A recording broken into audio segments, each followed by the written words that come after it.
Thank you, Ingrid. I would like to start with a question, a quiz question, if you will. It's a question that I hope will stump most people. It has a surprising answer and an answer that will shed some light on my subject. The question concerns the role of scientific innovation in driving economic progress. And I'm focusing particularly on America's role in discovering the chemical elements. The chemical elements are, as you know, the discovery of them is one of the greatest achievements of science. Some elements were discovered in antiquity. Some, many were discovered beginning about 500 years ago in Europe, basically, when scientists began a systematic search for elements and began to identify them. So I would submit that you can judge a nation's scientific record to quite an extent by how well it has done in finding elements over the centuries. So my question is this: which was the first element discovered by an American, and when was it discovered? Any answers? No. No. The correct answer is astatine, A-S-T-A-T-I-N-E,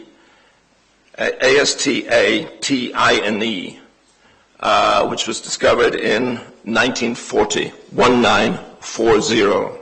So as recently as that, the Americans got into the game. Before that, the elements were basically discovered by Germans, by Britons, by Italians, by French people, Russians, and so on. So the point I'm making is that the Americans are actually newcomers to the world of advanced technology. We don't think of this, but basically the Americans failed on this technological test. Even the Japanese did better. A Japanese citizen back about, I think, 1912 discovered one of the elements. So the larger point here is that America was a very successful economy from very early on, from the mid-19th century, yet it was not a very technology-driven economy. It was not driven by technological creativity in the sense in which we understand that term.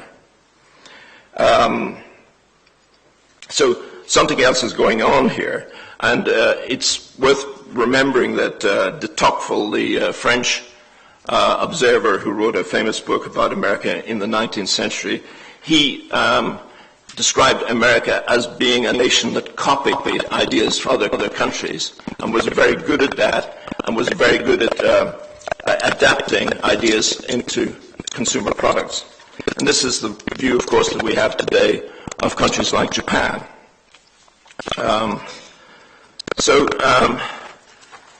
Basically we're talking about innovation and the various forms of innovation.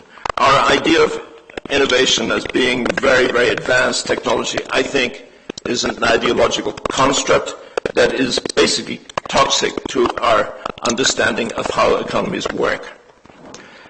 It distracts attention from the basic driver of economic progress, which is production technology. Better production technologies, incremental improvements in existing products. We've heard from Phil here, E&I's product development program is, I think, of this sort. It's incremental, basically. So anyhow, if we go back to America, America at the end of the 19th century was not a very scientific place, but it led the world in production technologies that made goods more cheaply and to better quality standards. Right across the waterfront in industry, America was a leader at that point. So production technology, of course, implies manufacturing.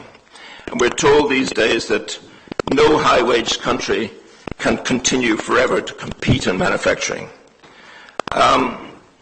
Manufacturing isn't migrating to China, to other low-wage countries. So high-wage countries are well advised, apparently, to move to the new economy. This is, frankly, one of the great fallacies of all economic history.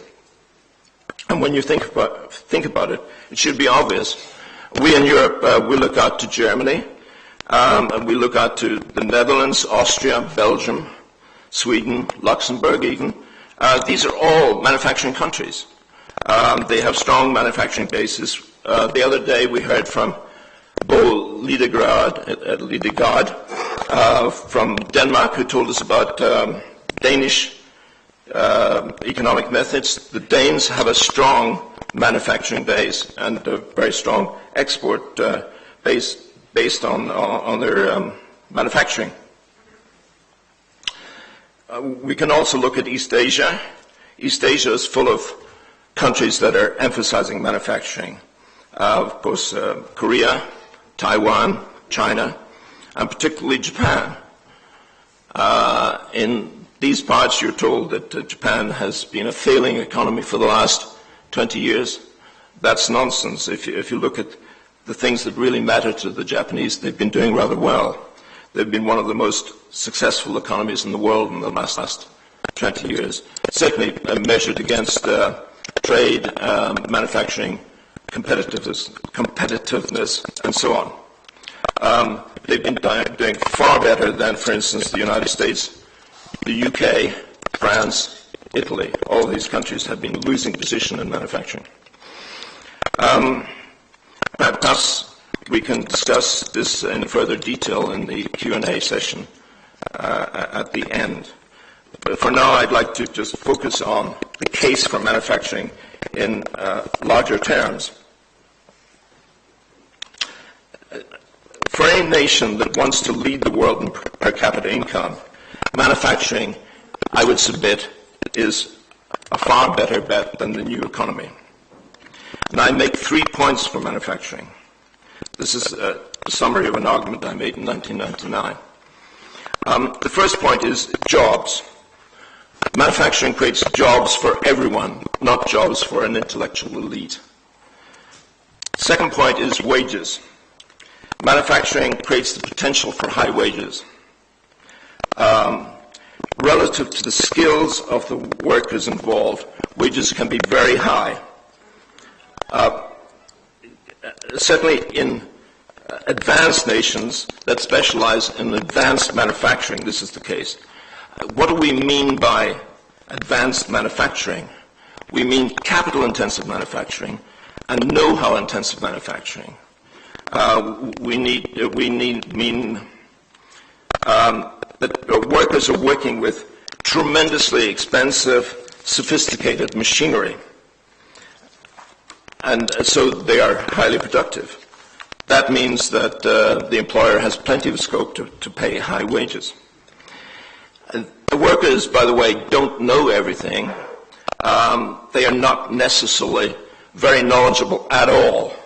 The knowledge, there is a lot of knowledge involved, there's a lot of R&D involved, but it is in, for instance, machine settings. If you set your production machinery in a certain way, you maximize your production. You maximize the output and you maximize the quality.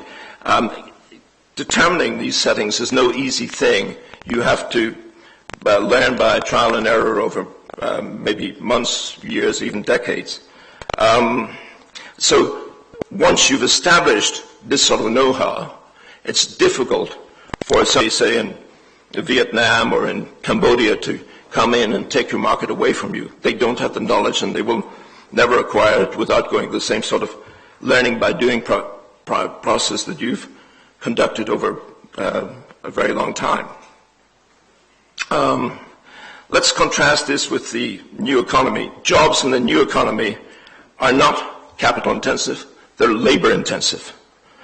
That means that nations with low wages can compete against you and can compete to win.